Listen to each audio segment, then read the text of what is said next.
Yan, magandang gabi mga kalibre. So, yan, video tayo ngayon. Meron lang tayong konting tips na ibibigay sa inyo mga kalibre dito sa EO Error. So, araw-araw magkakaroon tayo ng konting tips dito.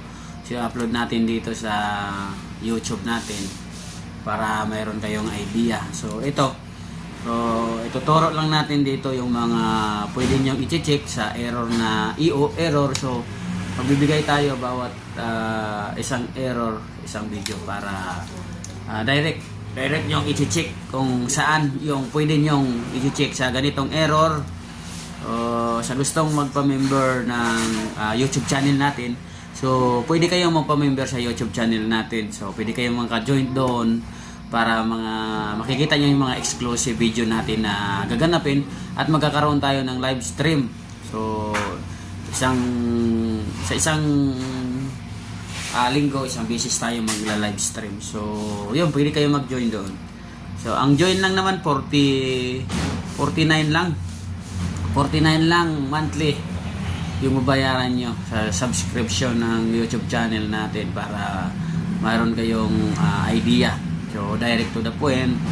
So, sa mga malalayo, maganda ito sa mga malalayo, lalo na sa mga walang gaanong parts. Mayroon tayong doon mga ituturo no, mga paano mag convert. So mayroon tayong ilalagay na parts na gagana, mayroon din tayong parts na babawasan ng parts, gagana din yung unit.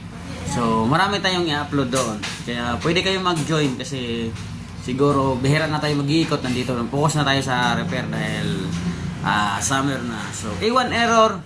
So ang iwan error ng ang iwan error ng TCL ay sensor yan. So EO error muna yung natin, ang ituturo natin dito sa ganitong board. So kahit anong TCL ng EO error ay communication yan.